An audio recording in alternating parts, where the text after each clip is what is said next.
Let's get to, you said 10 players in our 345 production meeting this morning that the Vols can't lose if they're going to win a championship or at least make it to Atlanta. I had trouble coming up with 10. Add that to this if you would like. And this is brought to you by Zen Sports. So I'll go ahead and tell you my 5 that I came up with. I came up with Cooper Mays. I came up with Joe Milton because I think if something happened to Joe Milton that Nico Iamaleava would make enough mistakes where Tennessee wouldn't be able to win a championship. Milton may do the same, but I don't trust a freshman. That's just me. Brew McCoy, because I think he's a cover one. I think he's a number one type of receiver that will dictate coverage.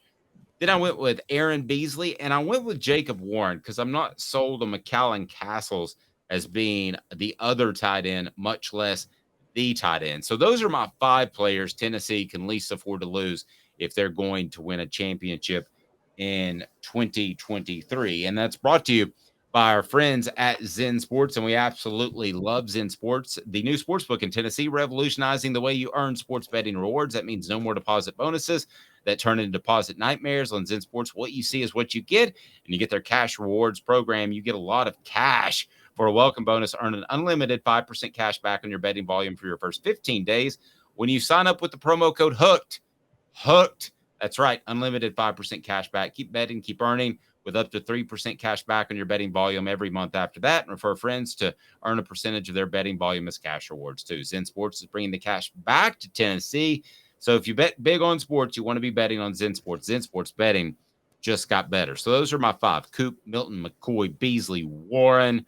Who would you add to that list, Caleb? Do you guys hear Dave over here? Milton's going to lose his starting job by Florida, but he's the second most irreplaceable player on this team. Well, first of all, that was no particular order. And if they're going to win a championship, Joe Milton has to be the guy.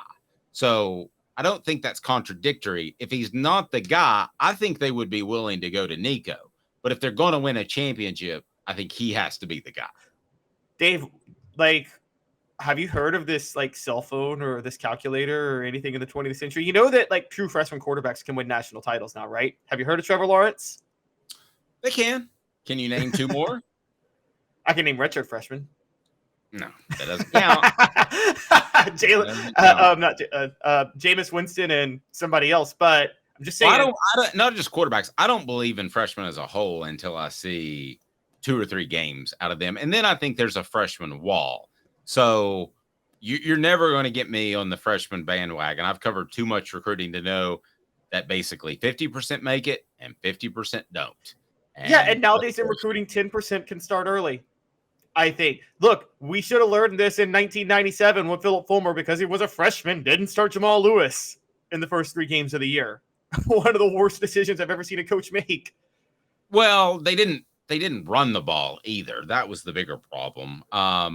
That was the problem with Tennessee against Florida in general. Mark Levine in that game didn't play terribly. Jamal Lewis is clearly better.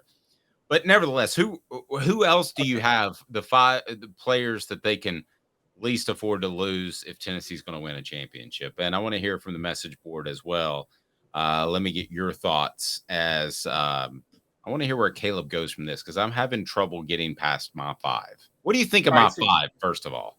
Yeah, I was trolling your Milton one because you're Coop, Milton, McCoy, Beasley, and who was your 5th? Warren, Jacob Warren. Okay. I have Jacob Warren on my top 10, and I have Brew McCoy in my top 10. I actually have them at 6 and 7. And I do have Milton down at number 9, believe it or not. And I agree with you with Cooper Mays at number 1. But here are the other 4, the real 4. I got Wesley Walker at number 2. Tennessee doesn't have a free safety behind him, and he really stood out last year down the stretch, so I think he's the new Trey Flowers. I've got, and here's a big one, Dave, Javonte Spraggins, right guard.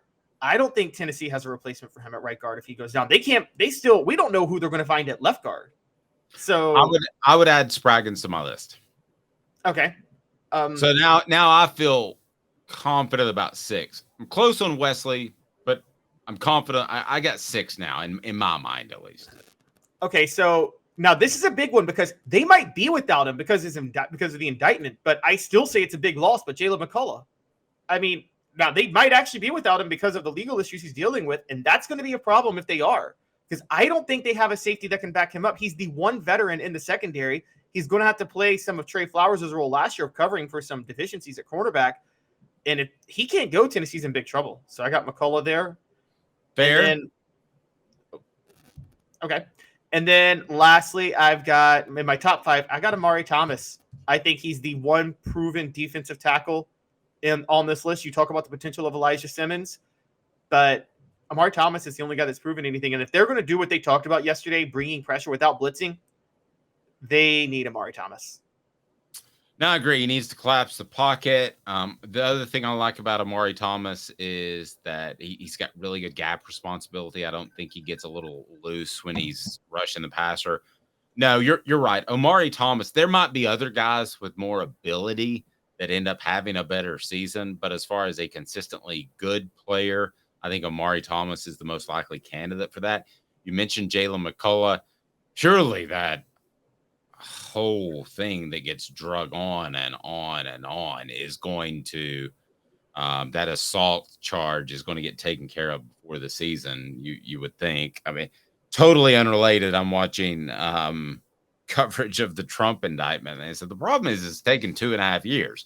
Well, that's the problem with our legal system. You pointed that out in general, is it just takes forever, and I hope to goodness it doesn't affect this upcoming year. Based off what I've read and know, and I wasn't there, a drunk guy walked in his girlfriend's apartment, and most likely you're going to get smacked for that.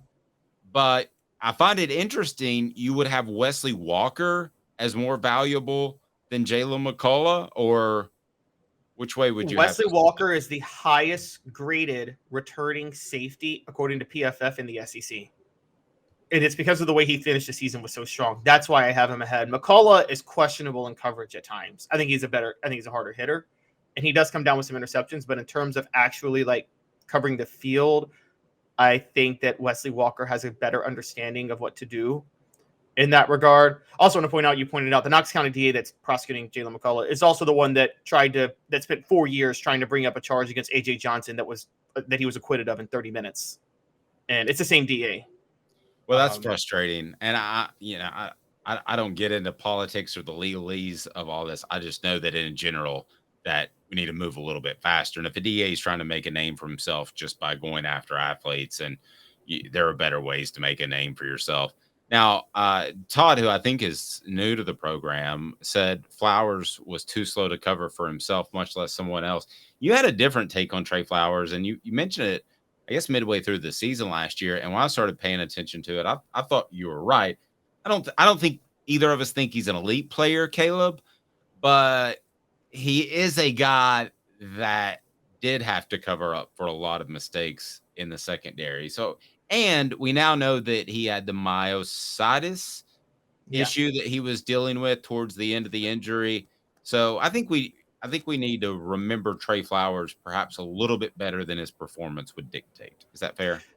Yeah, Trey Flowers' senior year last year was very much like Jonathan Hefney's senior year in 2007, whereas Hefney actually had a lot more hype in 2006. But then Jonathan Wade, you remember, left for the NFL, and Hefney was a little more limited, so he had to make these are players who like Trey Flowers because of Trey Flowers. It was his illness, but they couldn't be elite at safety, but they still were veterans and smart players. So they spent a lot of time trying to cover for issues that happened at cornerback to make sure they were kind of in the right position. You're right.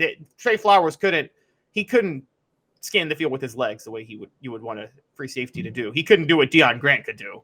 I mean, that's for sure.